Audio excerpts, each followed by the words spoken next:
وفات سے 5 روز پہلے، وفات اقدس سے 5 روز پہلے چہارشنبہ پتھر کے ایک ٹب میں بیٹھ گئے اور سر مبارک پر پانی کی 7 مشقیں ڈلوائیں۔ اس سے مزاج اقدس میں خنکی اور تسکین سی پیدا ہو گئی۔ مسجد میں تشریف لائے اور فرمایا، مسلمانوں، تم سے پہلے ایک قوم گزر چکی ہے جس نے اپنے انبیاء و صلحاء کی قبروں کو سجدہ گاہ بنا لیا تھا، تم ایسا نہ کرنا۔ پھر فرمایا، ان یہود و نصارہ پر خدا کی لعنت ہو جنہوں نے اپنے انبیاء کی قبروں کو سجدہ گاہ بنایا۔ پھر فرمایا، میری قبر کو میرے بعد وہ قبر نہ بنا دینا کہ اس کی پرستش شروع ہو جائے۔ پھر فرمایا، مسلمانوں، وہ قوم اللہ کے غضب میں آ جاتی ہے جو قبور انبیاء کو مساجد بنا دے۔ پھر فرمایا، دیکھو میں تم کو اس سے منع کرتا ہوں، دیکھو اب پھر یہی وصیت کرتا ہوں، اے اللہ تو گواہ رہنا، اے اللہ تو گواہ رہنا۔ پھر یہ ارشاد فرمایا، خدا تعالی نے اپنے ایک بندے کو اختیار عطا فرمایا ہے کہ وہ دنیا و مافیہ کو قبول کرے یا آخرت کو، مگر اس نے صرف آخرت ہی کو قبول کر لیا ہے۔ یہ سن کر رمز شناس نبوت حضرت صدیق اکبر رضی اللہ عنہ آنسو بھر لائے اور رونے لگے اور کہا، یا رسول اللہ صلی اللہ علیہ وسلم، ہمارے ماں باپ، ہماری جانیں اور ہمارے زر و مال آپ پر قربان ہو جائیں۔ لوگوں نے ان کو تعجب سے دیکھا کہ حضور انور تو ایک شخص کا واقعہ بیان فرما رہے ہیں، پھر اس میں رونے کی کون سی بات ہے؟ مگر یہ بات انہوں نے سمجھی جو رو رہے تھے۔ حضرت صدیق کی اس بے کلی نے خیال اشرف کو دوسری طرف مبذول کر دیا۔ ارشاد فرمایا، میں سب سے زیادہ جس شخص کی دولت اور رفاقت کا مشکور ہوں وہ ابو بکر ہیں۔ اگر میں اپنی امت میں سے کسی ایک شخص کو اپنی دوستی کے لیے منتخب کر سکتا تو وہ ابو بکر ہوتے، لیکن اب رشتہ اسلام میری دوستی کی بنا ہے اور وہی کافی ہے۔ مسجد کے رخ پر کوئی دریچہ ابو بکر کے دریچے کے سوا باقی نہ رکھا جائے۔ انصار مدینہ حضور صلی اللہ علیہ وسلم کے زمانہ علالت میں برابر رو رہے تھے۔ حضرت ابو بکر اور حضرت عباس رضی اللہ عنہما وہاں سے گزرے تو انہوں نے انصار کو روتے دیکھا۔ دریافت کرنے پر انہوں نے بتایا، آج ہمیں حضرت محمد صلی اللہ علیہ وسلم کی صحبتیں یاد آ رہی ہیں۔ انصار کی اس درد مندی اور بے دلی کی اطلاع سمعی مبارک تک پہنچ چکی تھی۔ ارشاد فرمایا، اے لوگوں، میں اپنے انصار کے معاملے میں تم کو وصیت کرتا ہوں، عام مسلمان روز بروز بڑھتے جائیں گے مگر میرے انصار کھانے میں نمک کی طرح رہ جائیں گے۔ یہ لوگ میرے جسم کا پیرہن اور میرے سفر زندگی کا توشہ ہیں۔ انہوں نے اپنے فرائض ادا کر دیے مگر ان کے حقوق باقی ہیں۔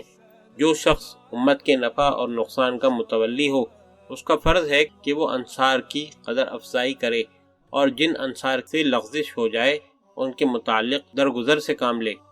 حضور صلی اللہ علیہ وسلم نے حکم دیا تھا کہ حضرت اسامہ بن زید رضی اللہ عنہ شام پر حملہ آور ہوں اور اپنے شہید والد کا انتقام لیں۔ اس پر منافقین کہنے لگے، ایک معمولی نوجوان کو اکابر اسلام پر سپہ سالار مقرر کر دیا گیا ہے۔ اس سلسلے میں پیغمبر مساوات نے ارشاد فرمایا، آج اسامہ کی سرداری پر تم کو اعتراض ہے اور کل اس کے باپ زید کی سرداری پر تم کو اعتراض تھا۔ خدا کی قسم، وہ بھی اس منصب کے مستحق تھے اور یہ بھی، وہ بھی مجھے سب سے زیادہ محبوب تھے اور اس کے بعد یہ بھی سب سے زیادہ محبوب ہیں۔ پھر فرمایا، حلال و حرام کے تعین کو میری طرف منسوب نہ کرنا، میں نے وہی چیز حلال کی ہے جسے قرآن نے حلال کیا ہے اور اسی کو حرام قرار دیا ہے جسے خدا نے حرام کیا ہے۔ اب آپ اہل بیت کی طرف متوجہ ہوئے کہ کہیں رشتہ نبوت کا غرور انہیں عمل و سعی سے بیگانہ نہ بنا دے۔ ارشاد فرمایا، اے رسول کی بیٹی فاطمہ، اے پیغمبر خدا کی پھپھی صفیہ، خدا کے ہاں کے لیے کچھ کر لو، میں تمہیں اللہ کی گرفت سے نہیں بچا سکتا۔ یہ خطبہ درد حضرت محمد صلی اللہ علیہ وسلم کا آخری خطبہ تھا جس میں حضور صلی اللہ علیہ وسلم نے حاضرین مسجد کو خطاب فرمایا۔ اختتام کلام کے بعد حجرہ عائشہ میں تشریف لے آئے۔ شدت مرض کی حالت یہ تھی کہ عالم بیتابی میں کبھی ایک پاؤں پھیلاتے تھے اور کبھی دوسرا سمیٹتے تھے، کبھی گھبرا کر چہرے انور پر چادر ڈال لیتے تھے اور کبھی الٹا دیتے تھے۔ ایسی حالت میں حضرت عائشہ صدیقہ رضی اللہ عنہا نے زبان مبارک سے یہ الفاظ سنے، یہود و نصارہ پر خدا کی لعنت ہو کہ انہوں نے اپنے پیغمبروں کی قبروں کو عبادت گاہ بنا لیا ہے۔ وفات سے 4 روز پہلے وفات سے 4 روز پہلے جمعرات کے دن حضرت عائشہ رضی اللہ عنہا سے ارشاد فرمایا، اپنے والد ابو بکر اور اپنے بھائی عبد الرحمن رضی اللہ عنہم کو بلا لیجئے۔ اسی سلسلے میں ارشاد فرمایا، دوات کاغذ لے آؤ، میں ایک تحریر لکھوا دوں جس کے بعد تم گمراہ نہیں ہوگے۔ یہ شدت مرض میں حضور سرور عالم کا ایک خیال تھا۔ حضرت فاروق رضی اللہ عنہ نے یہ رائے ظاہر کی کہ حضور کے اس حال میں تکلیف دینا مناسب نہیں ہے۔ اب تکمیل شریعت کا کوئی ایسا نقطہ باقی نہیں رہا جس میں قرآن کافی نہ ہو۔ بعض دوسرے صحابہ رضی اللہ عنہم نے اس رائے سے مطابقت نہ کی۔ جب شور زیادہ ہوا تو بعض نے کہا، خود حضور ہی سے دریافت کر لیا جائے۔ ارشاد فرمایا، مجھے چھوڑ دو، میں جس مقام میں ہوں وہ اس سے بہتر ہے جس کی طرف تم مجھے بلا رہے ہو۔ اسی روز 3 وصیتیں اور فرمائیں۔ نمبر 1، کوئی مشرک عرب میں نہ رہے۔ نمبر 2، سفیروں اور وفود کی بدستور عزت و مہمانی کی جائے۔ نمبر 3، قرآن پاک کے متعلق بھی کچھ ارشاد فرمایا جو راوی کو یاد نہیں رہا۔ سرکار پاک صلی اللہ علیہ وسلم علالت کی تکلیف اور بے چینی کے باوجود 11 روز تک برابر مسجد میں تشریف لاتے رہے۔ جمعرات کے روز مغرب کی نماز بھی خود پڑھائی اور اس میں سورہ مرسلات تلاوت فرمائی۔ عشاء کے وقت آنکھ کھولی اور دریافت فرمایا، کیا نماز ہو چکی ہے؟ لوگوں نے عرض کیا، مسلمان حضور کے منتظر بیٹھے ہیں۔ لگن میں پانی بھروا کر غسل فرمایا اور ہمت کر کے اٹھے، مگر غش آ گیا۔ تھوڑی دیر میں پھر آنکھ کھولی اور فرمایا، کیا نماز ہو چکی ہے؟ لوگوں نے عرض کیا، یا رسول اللہ، مسلمان آپ کا انتظار کر رہے ہیں۔ اس مرتبہ پھر اٹھنا چاہا مگر بے ہوش ہو گئے۔ کچھ دیر بعد پھر آنکھ کھولی اور وہی سوال دہرایا، کیا نماز ہو چکی ہے؟ لوگوں نے عرض کیا، یا رسول اللہ، سب لوگوں کو حضور ہی کا انتظار ہے۔ تیسری مرتبہ جسم مبارک پر پانی ڈالا اور جب اٹھنا چاہا تو غشی آ گئی۔ افاقہ ہونے پر ارشاد فرمایا، ابو بکر نماز پڑھا دیں۔ حضرت عائشہ رضی اللہ عنہ نے عرض کیا، ابو بکر نہایت رقیق القلب آدمی ہیں، جب وہ آپ کی جگہ پر کھڑے ہوں گے تو نماز نہیں پڑھا سکیں گے۔ ارشاد فرمایا، وہی نماز پڑھائیں۔ حضرت عائشہ رضی اللہ عنہ کا خیال تھا کہ جو شخص رسول اللہ صلی اللہ علیہ وسلم کے بعد امام مقرر ہوگا، لوگ اسے لازماً منحوس خیال کریں گے۔ روایت ہے کہ اس وقت صدیق اکبر رضی اللہ عنہ تشریف فرما نہیں تھے، اس واسطے حضرت عمر رضی اللہ عنہ کا آگے بڑھایا گیا، مگر حضور نے 3 مرتبہ فرمایا، نہیں، ابو بکر نماز پڑھائیں۔ رسول اللہ صلی اللہ علیہ وسلم کا منبر چند روز پہلے خالی ہو چکا تھا۔ آج رسول اللہ کا مصلی بھی خالی ہو گیا۔ جب ابو بکر صدیق رضی اللہ عنہ حضرت محمد مصطفیٰ صلی اللہ علیہ وسلم کی جگہ کھڑے ہوئے تو عالم یاس نے مسجد نبوی پر اپنے پردے تان دیے اور مسلمانوں کے دل بے اختیار رو دیے، اور خود صدیق اکبر رضی اللہ عنہ کے قدم بھی لڑکھڑا گئے۔ چونکہ رسول اللہ صلی اللہ علیہ وسلم کے ارشاد کے ساتھ توفیق الہی شامل تھی، اس واسطے یہ کٹھن گھاٹی بھی گزر گئی۔ حضرت صدیق اکبر رضی اللہ عنہ نے حیات پاک نبوی میں اسی طرح 17 نمازیں پڑھیں۔ وفات کے 2 روز پہلے حضرت صدیق اکبر رضی اللہ عنہ ظہر کی نماز پڑھا رہے تھے کہ حضور کی طبیعت نے مسجد کی طرف رجوع کیا اور حضرت علی اور حضرت عباس رضی اللہ عنہم کے کندھوں پر سہارا لیتے ہوئے مسجد میں تشریف لے آئے۔ نمازی نہایت بے قراری کے ساتھ حضور کی طرف متوجہ ہوئے اور صدیق اکبر رضی اللہ عنہ بھی مصلی سے پیچھے ہٹے، مگر حضور نے دست مبارک سے ارشاد فرمایا، پیچھے مت ہٹو۔ پھر حضرت صدیق رضی اللہ عنہ کے برابر بیٹھ گئے اور نماز ادا کرنے لگے۔ حضور کی اقتداء صدیق اکبر کرتے تھے اور صدیق کی اقتداء مسلمان کرتے تھے۔ یہ پاک نماز اسی طرح مکمل ہو گئی تو حضور پاک صلی اللہ علیہ وسلم حجرہ عائشہ میں تشریف لے گئے۔ وفات کے 1 روز پہلے مختوم انسانیت جو قید دنیا سے آزاد ہو رہے تھے، صبح بیدار ہوئے تو پہلا کام یہ کیا کہ سب غلاموں کو آزاد فرمایا۔ یہ تعداد میں 40 تھے۔ پھر اساس البیت کی طرف توجہ فرمائی۔ اس وقت کاشان نبوی کی ساری دولت صرف 7 دینار تھے۔ حضرت عائشہ رضی اللہ عنہ سے فرمایا، انہیں غریبوں میں تقسیم کر دو، مجھے شرم آتی ہے کہ رسول اپنے اللہ سے ملے اور اس کے گھر میں دولت دنیا پڑی ہو۔ اس ارشاد پر گھر کا گھر صاف کر دیا گیا۔ آخری رات کاشان نبوی میں چراغ جلانے کے لیے تیل تک موجود نہیں تھا۔ یہ ایک پڑوسی عورت سے ادھار لیا گیا۔ گھر میں کچھ ہتھیار باقی تھے، انہیں مسلمانوں کو حبا کر دیا گیا۔ زرہ نبوی 30 صاع جو کے عوض ایک یہودی کے پاس رہن تھی۔ کیونکہ ضعف لمحہ بلمحہ ترقی پذیر تھا، اس واسطے بعض درد مندوں نے دوا پیش کی مگر انکار فرمایا۔ اسی وقت غشی کا دورہ آ گیا اور تیمارداروں نے منہ کھول کر دوا پلا دی۔ افاقہ کے بعد جب اس کا احساس ہوا تو فرمایا اب یہی دوا ان پلانے والوں کو بھی پلائی جائے۔ یہ اس لیے کہ جس وجود باجود کی صحت کے لیے ایک دل گرفتہ دنیا دعائیں کر رہی تھی، وہ اپنے اللہ کی دعوت کو اس طرح قبول کر چکا تھا کہ اب اس میں نہ دعا کی گنجائش باقی تھی اور نہ دوا کی۔ یوم وفات 9 ربیع الاول دوشنبہ کے روز مزاج اقدس میں قدر سکون تھا۔ نماز صبح ادا کی جا رہی تھی کہ حضور صلی اللہ علیہ وسلم نے مسجد اور حجرے کا درمیانی پردہ سرکا دیا۔ اب چشم اقدس کے روبرو نمازیوں کی صفیں مصروف رکوع و سجود تھیں۔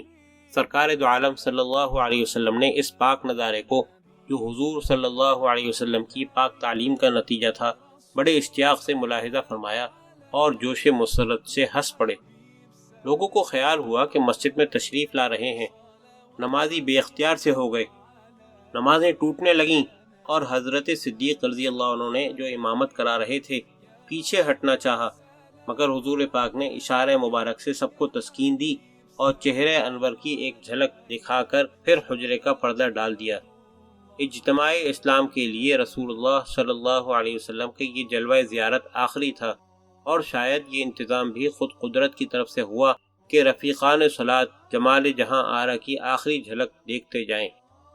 9 ربیع الاول کو حالت صبح ہی سے نہایت عجیب تھی۔ ایک سورج بلند ہو رہا تھا اور دوسرا غروب ہو رہا تھا۔ کاشانہ نبوی میں پے در پے غشی کے بادل آئے اور رسول اللہ صلی اللہ علیہ وسلم کے وجود اقدس پر چھا گئے۔ ایک بے ہوشی گزر جاتی تھی تو دوسری پھر والد ہو جاتی تھی۔ انہی تکلیفوں میں پیاری بیٹی کو یاد فرمایا۔ وہ مزاج اقدس کا یہ حال دیکھ کر سنبھل نہ سکیں، سینے مبارک سے لپٹ گئیں اور رونے لگیں۔ بیٹی کو اس طرح نڈھال دیکھ کر ارشاد فرمایا، میری بیٹی رو نہیں، میں دنیا سے رخصت ہو جاؤں تو انا للہ و انا الیہ راجعون کہنا، اسی میں ہر شخص کے لیے سامان تسکین موجود ہے۔ حضرت فاطمہ رضی اللہ عنہا نے پوچھا، کیا آپ کے لیے بھی؟ فرمایا، ہاں، اس میں میری بھی تسکین ہے۔ جس قدر رسول اللہ صلی اللہ علیہ وسلم کا درد و کرب بڑھ رہا تھا، حضرت فاطمہ رضی اللہ عنہ کا کلیجہ بھی کھٹتا جا رہا تھا۔ جب رحمت للعالمین صلی اللہ علیہ وسلم نے ان کی اذیت کو محسوس کر کے کچھ کہنا چاہا تو پیاری بیٹی نے سرور کائنات کے لبوں سے اپنے کان لگا دیے۔ آپ نے فرمایا، بیٹی، میں اس دنیا کو چھوڑ رہا ہوں۔ فاطمہ رضی اللہ عنہ بے اختیار رو دیں۔ پھر فرمایا، فاطمہ، میرے اہل بیت میں تم سب سے پہلے مجھے ملو گی۔ فاطمہ بے اختیار ہنس دیں کہ یہ جدائی قلیل ہے۔ پیغمبر انسانیت صلی اللہ علیہ وسلم کی حالت نازک ترین ہوتی جا رہی تھی۔ یہ حال دیکھ کر فاطمہ نے کہنا شروع کیا، ہائے میرے باپ کی تکلیف، ہائے میرے باپ کی تکلیف۔ فرمایا، فاطمہ، آج کے بعد تمہارا باپ کبھی بے چین نہیں ہوگا۔ حسن اور حسین رضی اللہ عنہم بہت غمگین ہو رہے تھے۔ ازواج مطہرات کو طلب فرمایا اور انہیں نصیحتیں فرمائیں۔ اسی دوران میں ارشاد فرماتے تھے، ان لوگوں کے ساتھ جن پر خدا نے انعام فرمایا۔ کبھی ارشاد فرماتے، اے اللہ بہترین رفیق، اے اللہ بہترین رفیق۔ پھر حضرت علی رضی اللہ عنہ کو طلب فرمایا۔ آپ نے سر مبارک کو اپنی گود میں رکھ لیا، انہیں بھی نصیحت فرمائی، پھر ایک دم اللہ تعالیٰ کی طرف متوجہ ہوئے اور فرمایا، نماز نماز، لونڈی اور غلام، پسماندگان، لونڈی، غلام اور پسماندگان۔ اب نزع کا وقت آ پہنچا تھا۔ حضرت رحمت للعالمین صلی اللہ علیہ وسلم حضرت عائشہ رضی اللہ عنہا کے ساتھ ٹیک لگائے ہوئے تھے۔ پانی کا پیالہ پاس رکھا تھا، اس میں ہاتھ ڈالتے اور چہرے انور پر پھیلا لیتے تھے۔ روح اقدس کبھی سرخ ہو جاتا تھا اور کبھی زرد پڑ جاتا تھا۔ زبان مبارک آہستہ آہستہ ہل رہی تھی۔ لا الہ الا اللہ، ان للموت سکرات، ان للموت سکرات، اللہ کے سوا کوئی معبود نہیں اور موت تکلیف کے ساتھ ہے۔ حضرت عبد الرحمن بن ابو بکر رضی اللہ عنہ ایک تازہ مسواک کے ساتھ آئے تو حضور صلی اللہ علیہ وسلم نے مسواک پر نظر جما دی۔ حضرت عائشہ رضی اللہ عنہ سمجھ گئیں کہ مسواک فرمائیں گے۔ ام المومنین نے دانتوں میں نرم کر کے مسواک پیش کی اور آپ نے بالکل تندرستوں کی طرح مسواک کی۔ دہان مبارک پہلے ہی طہارت کا سراپا تھا، اب مسواک کے بعد اور بھی مجلہ ہو گیا، تو یک لخت ہاتھ اونچا کیا کہ گویا کہیں تشریف لے جا رہے ہیں۔ پھر زبان اقدس سے نکلا، بل الرفیق الاعلی، اب کوئی اور نہیں، صرف اسی کی رفاقت منظور ہے۔ بل الرفیق الاعلی، بل الرفیق الاعلی۔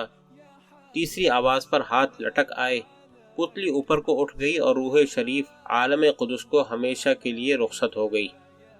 اللہم صلی علی محمد وعلی آل محمد وبارک وسلم۔ یہ ربیع الاول سن 11 ہجری دوشنبہ کا دن اور چاشت کا وقت تھا۔ عمر مبارک قمری حساب سے 63 سال اور 4 دن ہوئی۔ انا للہ و انا الیہ راجعون۔